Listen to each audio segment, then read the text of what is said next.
What's going on, everybody? Welcome to today's show, FlexRx. This is episode 6. Episode 6. We are still going strong. I'm very excited about it. So we're going to be diving in on today's topic. Very excited for this one.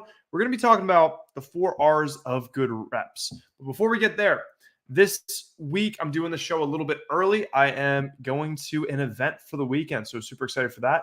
And honestly, it's going to be my first ever speaking engagement from like the stage where at the retreats for HFP, shout out Healthy Flesh Prescription. We do stuff. I do some talking in terms of like what we're doing for the week and a couple topics there. This is going to be the first time that I'm going to be speaking from stage. So I am super excited. And it's been some time since I got like pretty nervous, I'll be honest. But so just what anyone who feels like nervous about stuff or has nerves, I got nervous today. So I prepared the thing. There's a quote that I really, really liked. This is all before we get into today's topic, but there's a quote that I really liked where it's like, it's hard to be nervous, or I think it was the feeling of being nervous is that you're too concentrated on yourself. If you are feeling nervous, it's focusing too much on yourself oftentimes. Because if you just focus on, like, let's say you're giving a presentation, like in my case this weekend, if you're giving a presentation, if you focus on the audience and the value you're going to bring to them, how it's going to be received, what value they are going to get, and just serving those people, it's a lot harder to actually feel those nerves or feel like in a position of like, oh man, I don't know how this is going to go. But for me, I'm excited with what I'm going to be talking about. It's pretty much like a business conference type thing, Champ Dev Live. So my mentors group, we're going to have Jordan Syatt there, Brock Johnson, Lauren Tickner. So it's going to be really, really solid. And so I'm going to be talking about like, if you wanted to destroy your business in 90 days or less, I'm going to show you how to do that. If we just condense all of my mistakes over the last 9 years in business, if we can condense all the big mistakes that I made and just do that in a 90-day time frame, destroy your business super easily. So that's what I'm going to be teaching people how to do. Because if you don't want to destroy your business in 90 days, you just do the opposite. So super excited about that. But let's get back to the nerves point. So for me, the nerves didn't really hit. Putting together the presentation, I was like, okay, I think that these things, because if I'm talking about stories of my own life, I think it's going to be useful. But the nerves hit when I was figuring out my outfit.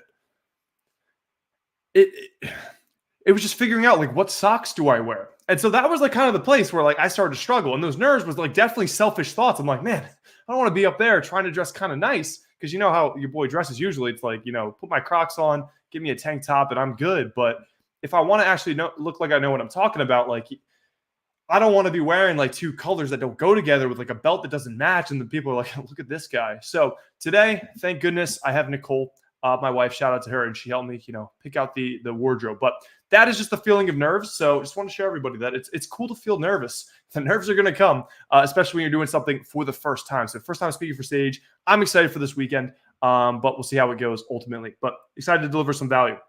So today's topic, what are we going to be talking about today? Today's topic is going to be the 4 R's of good reps. The 4 R's of good reps. So if you want to make those juicy, juicy gains, get those big biceps, I'm going to talk about some ways to kind of really stack the box in your favor to make sure you get the best gains, the best return on your time spent in the gym.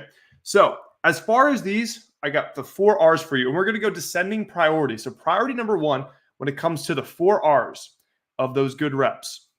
So if we just want to, get really big muscles, we want to get the most return on our time.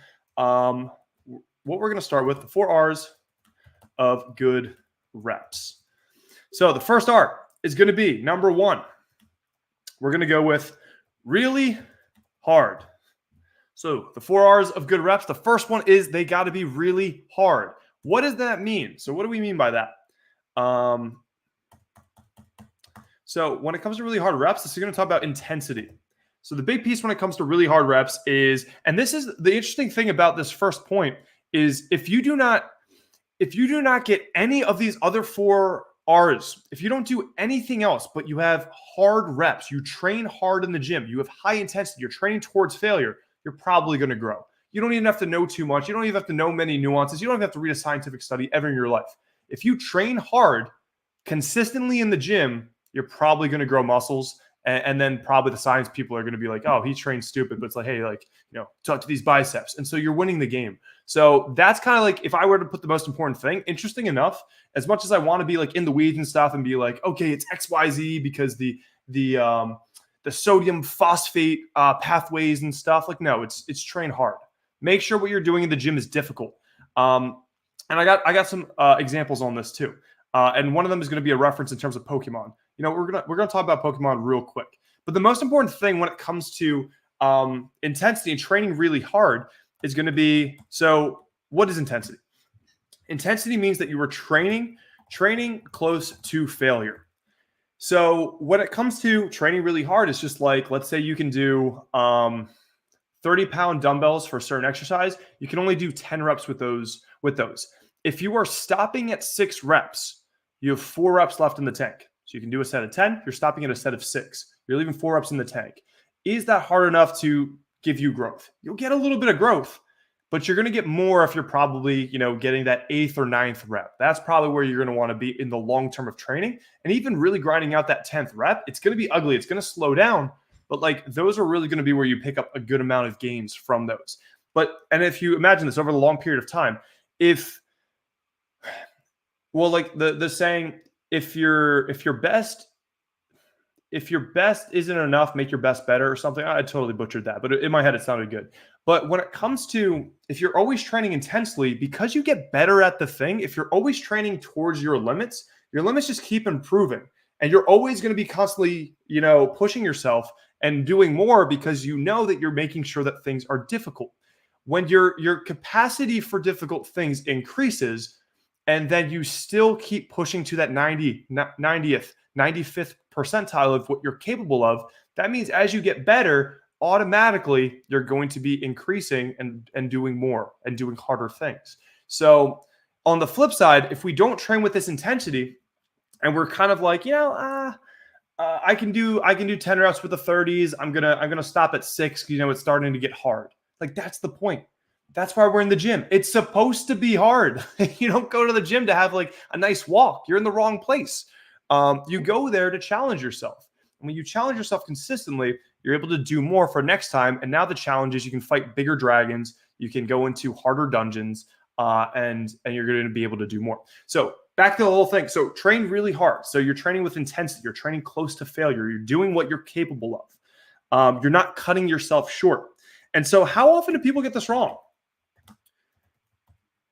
The most frustrating thing, I think that this is also like the number one thing. How often do people get this wrong?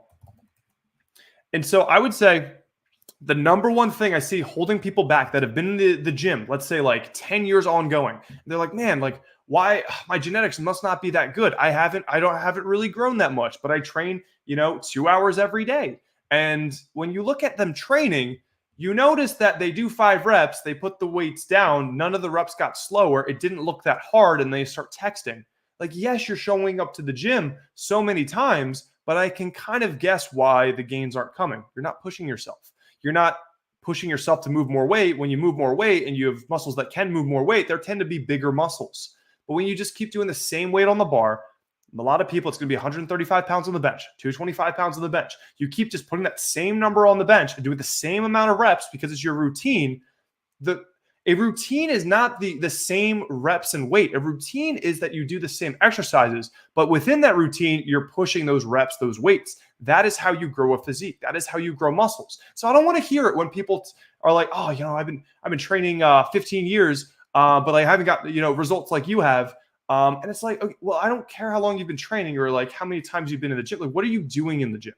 Because some people can be on their phone 50% of the time, not really getting the work done. And sometimes people are just shooting themselves in the foot in terms of gains because they're just not training hard enough. And I would say when I see people that are very consistent, and that's a really hard thing to do. Being consistent in the gym is very, very challenging, very difficult to do. And it's nice to see like when people are able to do that, you're 90% of the way there. So now just train hard. Now just try to make yourself better. And those gains are going to come.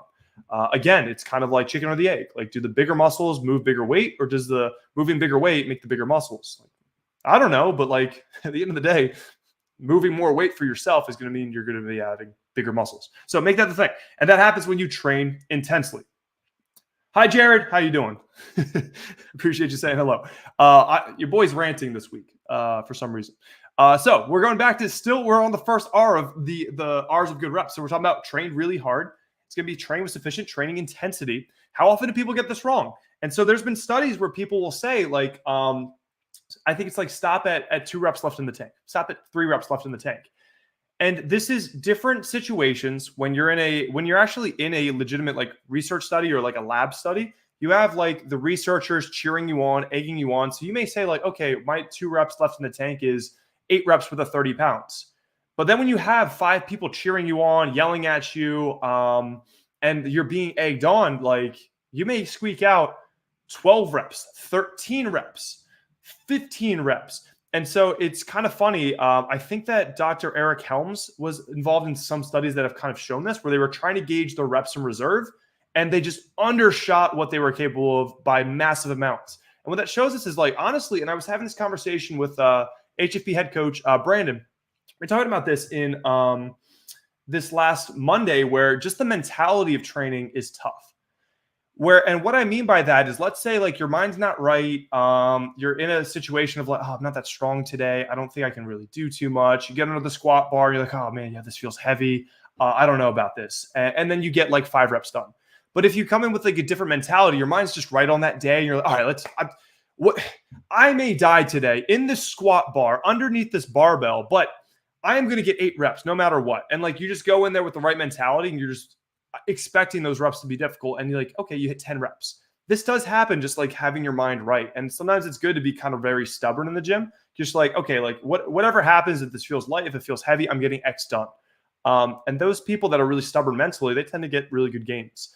But circling this all the way back, people get this wrong very often with training intensity. They think that they have 2 reps left in the tank when they have 5, they have 7 reps left in the tank. So sometimes it's getting your mind right. And the best way to not allow that to happen, to not allow yourself to be trained with lacking intensity, is probably one of my favorite things for anyone who's new to the gym, old to the gym, is you just focus on this one thing. It is windy outside. I think that's wind, or maybe it's another New Jersey earthquake. It's actually the air conditioning. So beat the logbook. Beat the logbook. That is but what do you do when you're like IDFC? Like, I don't effing care. That's when like you just gotta fake it till you make it, baby. Sometimes you get into the gym, and sometimes like those IDFC days come up, and I'll say for myself, I'm getting more of them than I would like to. Like, I don't show up to the gym every day. I'm like, I got it. Like, oh, my knees feel great. I'm strong today. These weights feel light. If every day were a PR setting day, like you have to have, it's kind of like happiness.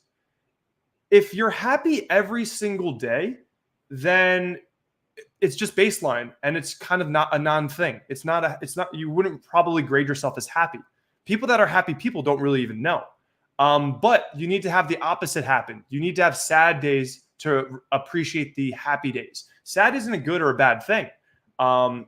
It just is. And so when you have happiness and you have sadness, you get the contrast. Same thing of like when you have a great day in the gym, you're feeling strong. The reason you know you feel strong that day is because there's days where you don't feel so strong. And that's okay. It's not a bad thing. And you can control the controllables as much as you can. Good sleep, good nutrition, et cetera, et cetera. But it's just going to happen. You're just going to have those days where it's like, man, I want to go back to bed. And it happens. And that's why I recommend just showing up to the gym. Pretty much in my case, I go every day. But knowing that probably 2 days, I'm just going to be like, this ain't it. This day is just not it. I'm going back to bed. And is that wrong? Is it right? You know, should I toughen up? Some days I need to just toughen up. Other days it's like, yeah, I want to save this workout for a day where I'm ready to really, give it my all and really feel good. So totally, those days are going to come up, and that's a great point. But getting back into this, I said the beat the logbook. Simplest way to do this, make sure that you're training with high intensity, because there's 2 things that can happen. If you always shoot to beat the logbook and just keep your feelings out of it. Not easy to do. Not easy to do. But keep your feelings out of it. And what I mean by this is, like, let's say you're doing a certain exercise. Let's say you're doing, we're going to go do squats today. Barbell squats. Yeah, let's say 135 on the bar. And you did, let's say, 8 reps last week. So this week, I'm going to say, okay, I'm going to get 9 reps done. You know, my just goal, everything is to get, 135 for 9.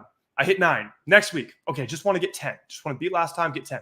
You get 10. Okay, now logically, I'm either going to bump up the weight by 5 pounds, And then probably I'm going to go for 7 or 8. Or I'm going to go for, 11 reps and just try to beat my last week's performance because I'm beating the logbook, trying to beat my previous performance. And eventually over time, so you add those 5 pounds, you get 140 on the barbell, you hit 7 reps. You still did more weight. And now next week, we're going to try to get 8 reps. And you complete this cycle. Let's say every time you hit 10 reps, you bump the weight, then you're back to 7 or 8, and then you work your way up. Eventually, you get to that scary weight. Eventually, you're like, there's no way I can hit 170. That's a lot of weight. I don't think I can do that. Hey, keep your feelings out of it. The logbook says you hit 165 for 10 reps. The next logical thing to do is to do 170 or 160. We said 165. The next logical thing is to bump up the weight to 170 and try to get 6, maybe 7 reps. It's 5 pounds more than what you did. It's the minimal increase for the next thing. And if you keep your feelings out, there's going to be scary weights out there. Oh, there are scary weights out there. They're scary. But it's good to have big, scary muscles that move big, scary weights. I hope I get to clip that. I hope that's going to be a short. But with that all being said, is eventually, if you're doing these minimum increments of increase, eventually you're gonna reach something that's gonna be like a scary amount of weight. Eventually, you hit 220 for 7 reps, and it's like, oh, okay. By the methods I've been using, I got to go to 225, scary 2 plates, and I should be able to hit this for 4 or 5 reps. Then just do it. The data says you can, or you're very likely to. The data says your strength is there, and sometimes it's just doing the thing that you probably have the capacity for, and it's just like, again, our minds get in the way of our bodies more often than not. But that's the 4 R's. So when it comes to just trying to beat the logbook every week in a way that's like add a rep, it's add 5 pounds, etc. Eventually, like over time, you just keep trying to beat the logbook. Thank you, Jerry. I appreciate that. I hope you're taking notes. But when it comes to, you're beating the logbook, what's going to happen is eventually you get to the point where you just there's this one dragon you can't keep beating, or there's one dragon you just cannot beat. You get up to 225 on bench and you just keep hitting 4s. I can't get that 5th rep. I keep getting to failure at these four reps. Eventually, then you're going to want to, rotate that out. And that's okay.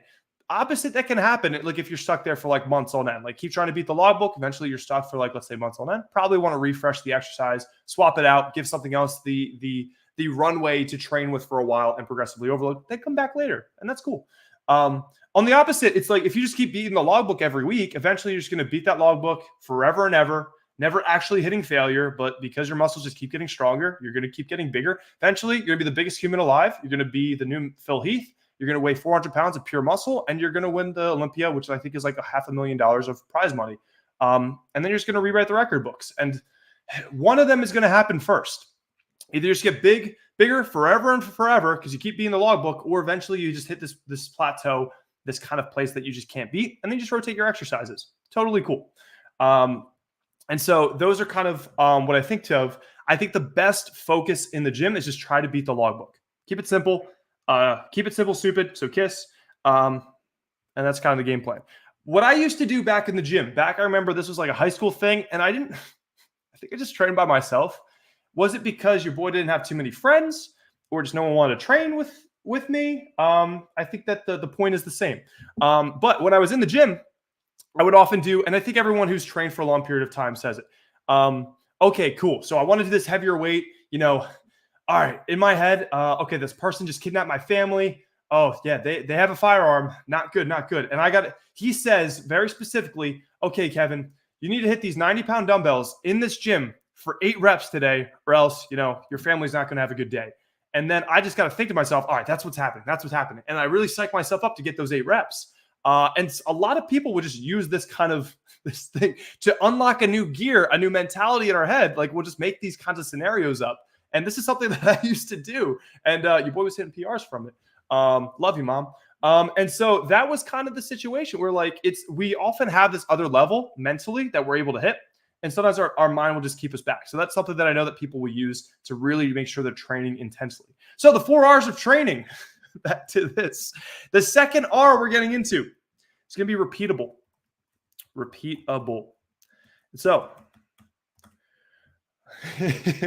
I tell myself, I tell myself, hey, what's up, Nigel B. Walker? What's going on? I tell myself, could I do these reps for $1 million? And then magically I can, right? It's just we need that like certain scenario in our heads, and then it's like, whoa, I'm the Hulk now all of a sudden. Like all these weights are so much lighter when I got that certain motivation going or that certain scenario. But love it, love it. I think we all have those situations. Repeatable, number 2, repeatable reps. So this just means you have consistent quality reps. Again, if you do nothing else, but you just train really hard, you're probably going to make gains. And as frustrating as like, the academic we could call in me wants to get, like, no, you gotta be really nuanced, et cetera, et cetera. It's like, no, you train really hard, you train heavier over time. If you always train hard and your capacity keeps improving, you're always just like right up against it. So it's just always going to go. So your performance just keeps improving because your capacity improves and you're training hard. So you're close to your capacity. So it's like a self-regulating process. But if we want to do things a little bit better, we want repeatable reps, which means consistent quality. So what this means is this will just give you objective progression. If all your reps look the same, they're repeatable, this gives you objective progression. So this is just getting our beat the logbook. So this is just going to help the beat the logbook, BTL. This just makes it super effective when you have repeatable reps, because now when you hit for beat the logbook, like now if you hit 8 reps last week, you hit 9 reps this week, there's nothing else that could have happened to tell you that you did not do better and hit a personal record, a PR this week, because you beat the logbook and all those reps were repeatable. They look the same. So you know for sure, okay, I got a little bit stronger last week, and that's good. That's a dub. And because apples equal apples, that's in my notes. You're comparing apples to apples because your reps are the same. And so that just makes it very easy to have objective forms of progression. We want our training to be as objective as possible, because especially when we have this mental beast, I always talk about slaying dragons, like the next challenge. Our own dragon to slay is our mind. Like we just talked about, like the ways that we can unlock a certain level of performance is like kind of make these hypothetical situations where it's like, oh, you better hit those 8 reps or else. And then we're all of a sudden stronger. So like a lot of times it's just this kind of our internal dragon that we got to slay. And when it comes to that as well, we just want to make things as objective as possible. So it's just like, okay, like it's an algorithm. All right, I hit 8 reps. Next week I hit 9. All right, next week I hit 10. Okay, now bump the weight. And then you just keep working the cycle. And then it's just like objectively, like even if I fear or not, it's just the next thing that I have to do. Do I fear 180 pounds? Do I fear 200 pounds? Like, well, it's just the thing that came up. So it has to be done. So it keeps that mind out of it. And it kind of keeps this dragon from getting in the way. It keeps it in the cave and away from you. And so even in the case, if you're hitting half reps, half reps in terms of training, but it's repeatable, and you beat the logbook, you're probably going to make gains because you are progressive overloading. The issue when it comes to not having repeatable reps,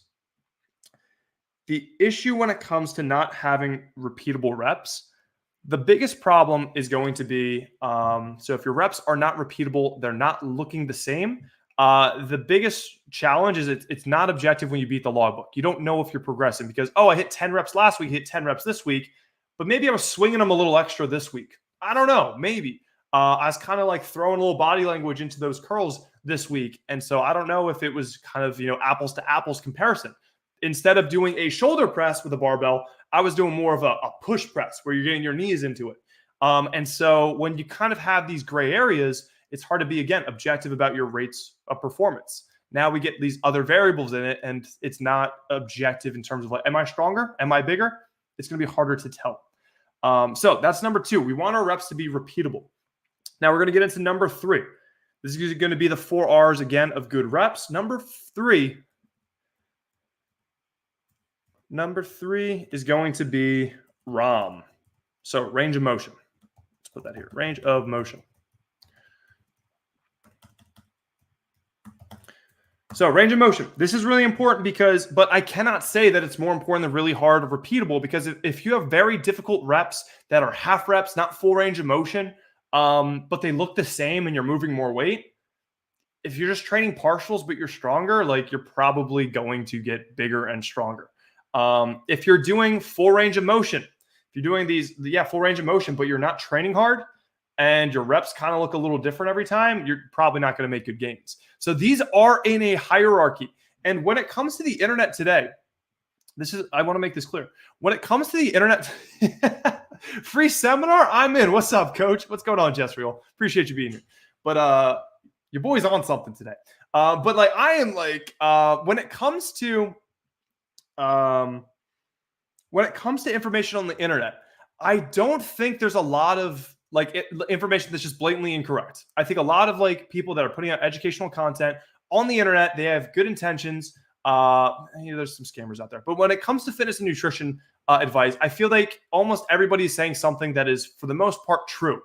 The issue that comes up is, to what degree is it true? Where is it on this hierarchy? Oh, low carb will help you lose weight. Yes, it will if blank, blank, blank gets you to a calorie deficit.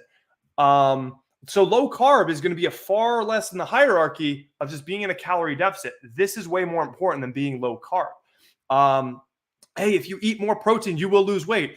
Yeah, you might, because it offsets, it's going to make you feel more satiated, but you still need this calorie deficit that is more a priority. So that's where I feel with like a lot of information on the internet, it's like, it may not be wrong, but to what degree is it true? And where is it in this overall hierarchy? So these 4 R's, I'm trying to put them in a hierarchy, kind of an order of importance. So I'm hoping that this is helpful for you guys, so we can all be just a more jacked and juicy world together.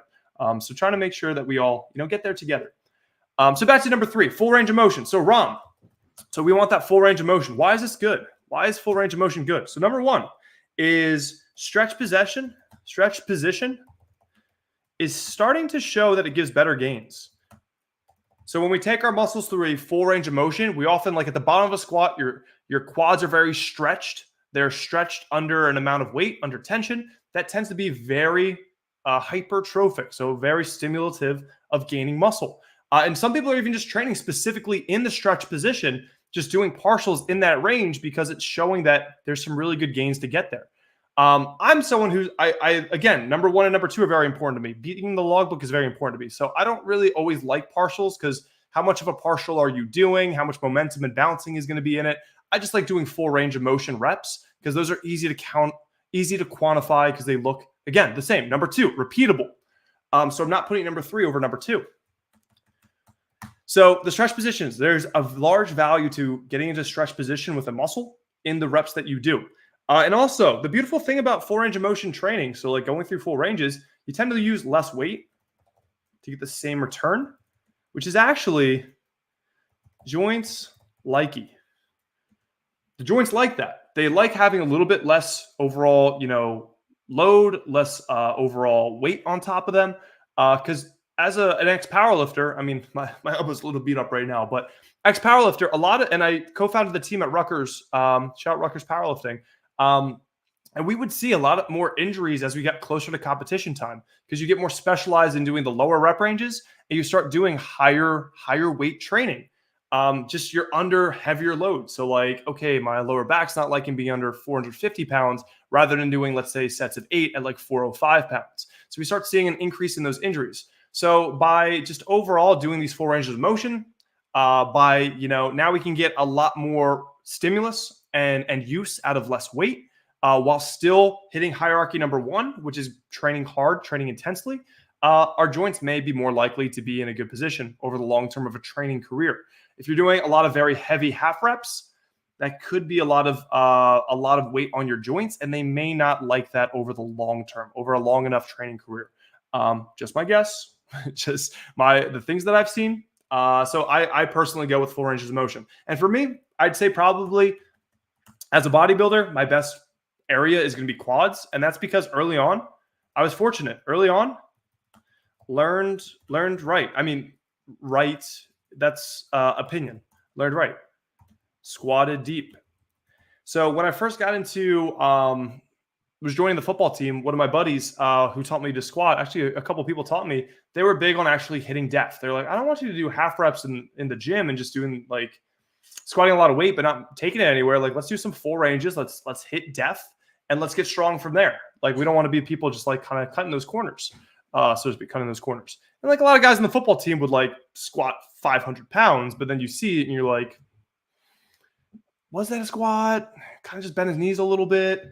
And, hey, no offense. That happens. Like hey, do your thing. Some powerlifting federations, like all it is weighted knee bends. and that's cool. Others are going to be more strict with the amount of depth. And if you're a bodybuilder and you want big glutes, big legs, big quads, you're probably going to want those fuller ranges of motion.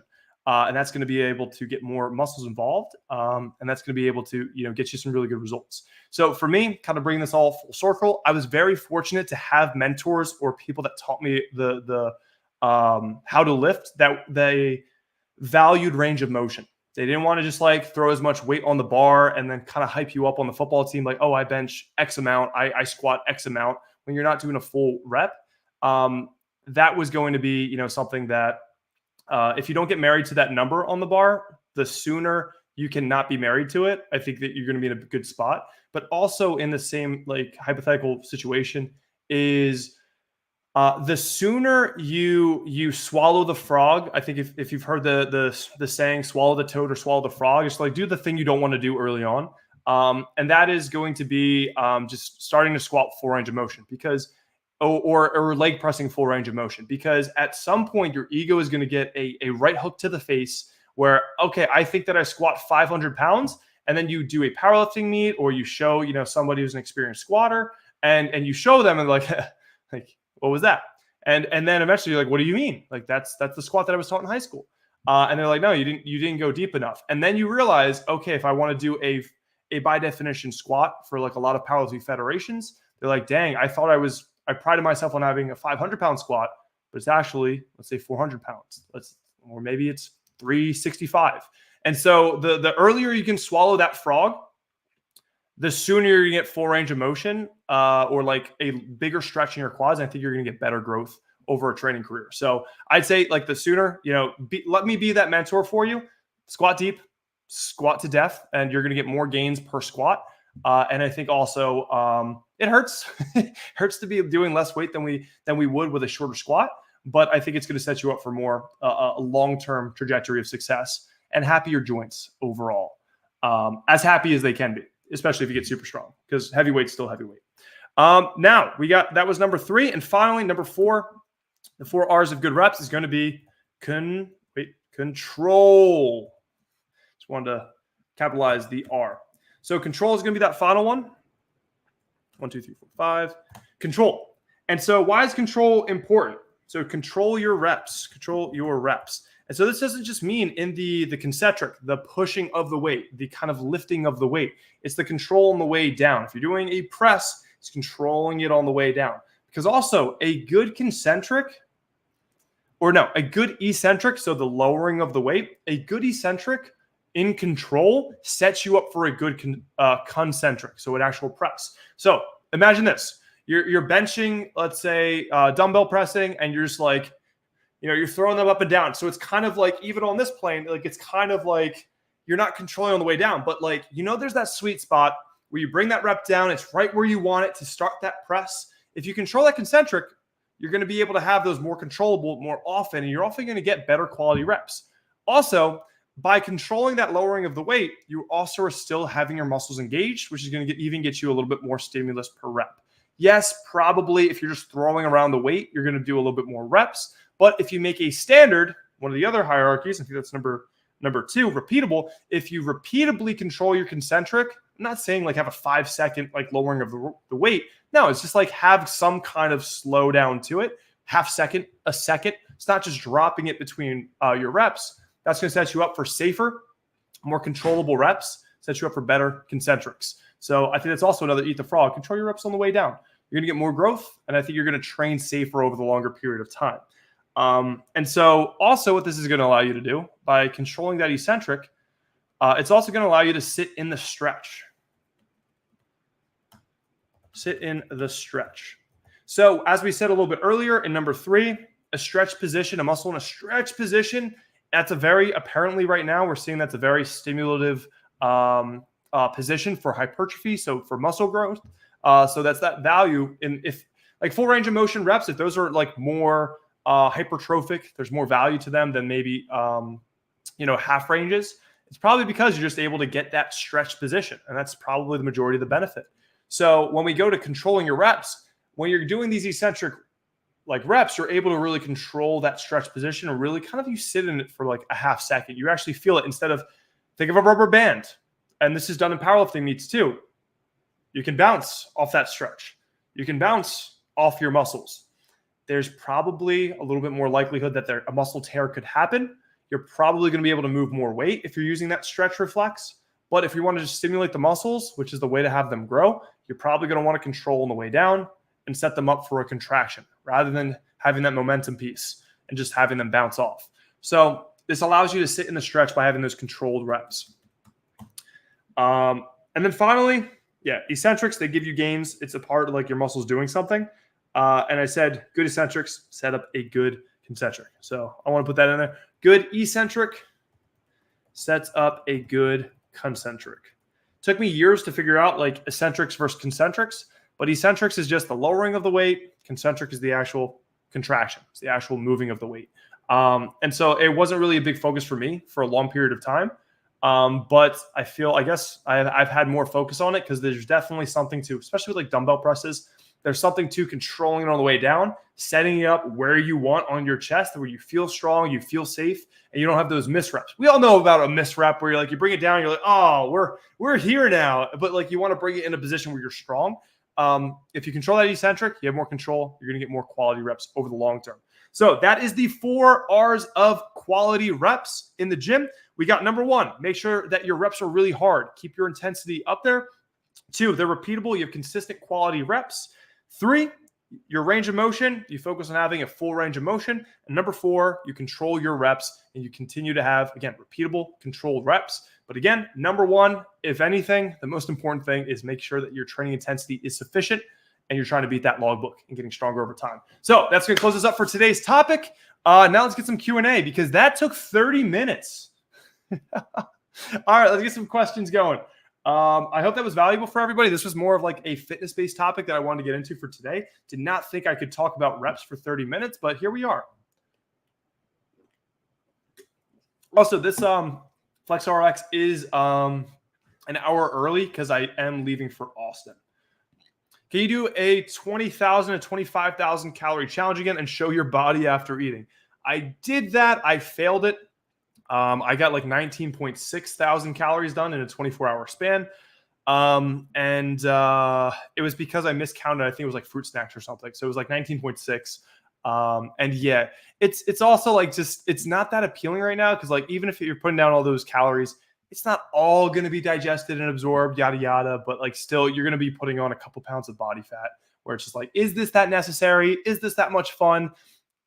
Yeah, the YouTube views are pretty cool. And I think that like it 5x my YouTube following when I did it. Went from like 600 subscribers to like 3,000 in like a couple of weeks or months. But yeah, probably it's not on the to-do. I am interested in doing like a 10K, like a 10,000 calorie challenge and burning 10,000 calories in the same day. That is something that I think would be interesting. And I have been doing a little bit of jogging, not much, but that interests me. I think that's kind of cool. Kevin, I'm late, but love these podcasts. So much good info. Thank you, Greg. Really appreciate that. And you always have some great questions. Which brings us to the next piece. When looking up information online, what are some tips you have to verify if something is true? A lot of it seems legit, and then the source just ends up being trust me, bro. Funny thing is, and a lot of times, the trust me, bro, it's kind of like it's like a human centipede of trust me, bros. Stay with me, guys. Because it gets so far away from the original source that no one even knows where it came from. And then we're kind of just like, it's just a thing that just is. And people kind of think, I think that there's something, I think it's called like is it Winston Churchill effect, where people like, they'll hear a good quote and they just say, oh, it was Winston Churchill. So it's kind of like a trust me, bro, but like they just like blame somebody on it. Or maybe it's Gladwell. But what are some tips you have to verify if something is true? I'm reading the book, The Daily Stoic. Amazing book. Absolutely love it. And one of them was, I think, this same thing. I think it was yesterday or 2 days ago. If anyone's reading Daily Stoic, drop that down below because I'm pretty sure this was one of the recent ones. But it just says, always don't react immediately and make split decisions on like impulse. It's like sit on it and really think like, okay, is this true? Where's this coming from? What is the other perspective, etc. And so that's kind of just what I do is like, I just like never have a breakneck reaction and I have a skeptic filter to start. So for me personally, I'm just always a skeptic. And I think that I've been in the game, your boy's 30 now, but I've been in the game long enough to see like, okay, this supplement is super hyped. And 3 years later, it's like, oh, actually, it does nothing, just like most supplements. Okay, cool. So like, what's the new thing? And this was terkesterone. So terkesterone was that thing. It's like this natural steroid comes from insects. People are getting so big so fast. And then like not even a year later, they're like, no, wait, this has been a thing before. This has already like run its course. And it was kind of shown that it wasn't consistently like doing really anything. And so that's kind of just, I have a skeptic initial thing, and I usually will just wait on it. And usually I'll wait for enough beta testers to go through with something and then to make an actual decision. So that's personally like how I run things. And usually I'll be looking at filters of, I'd say there's like a big 4 or 5 in the fitness community that like I always want them to filter stuff first. So the way that fitness information goes is usually there's going to be laboratory level. You got people on the front lines, the Brad Schoenfelds, where they're actually doing the research. The next filter is going to be the people that review research. This would be probably, I would say, Lane Norton, Dr. Mike Israetel, Alan Aragon, Eric Helms. Those are some of, like, I think the best minds in fitness and nutrition.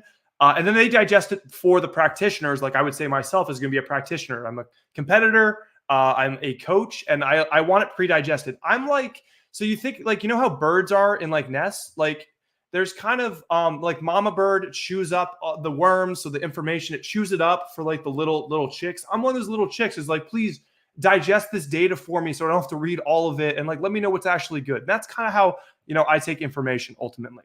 So hope that paints a pretty picture, and I hope that gets the point across. This one's coming from Instagram. Where would you suggest a beginner up there in age should start with lifting? Here it is. I'm going to give you just a really basic routine that I think is a great place to start for most people, of just keeping it super, super simple, because there's only so many paths of motion we have. So this is what I would say, like if you're first getting into the gym, you just don't want to be overwhelmed by a ton of things to do, by a ton of exercises. So this is going to be my KISS plan. Keep it simple, stupid. This is my keep it simple, stupid weekly routine. So do this 3 times a week. You're going to do a squat motion. I would probably do a goblet squat. You're going to do a hinge. You can do a hinge, or you could do leg curls, because hinges are more complicated. So I would do like an RDL, so like a stiff leg deadlift, but it's probably you're newer. So I would even say you could just do leg curls.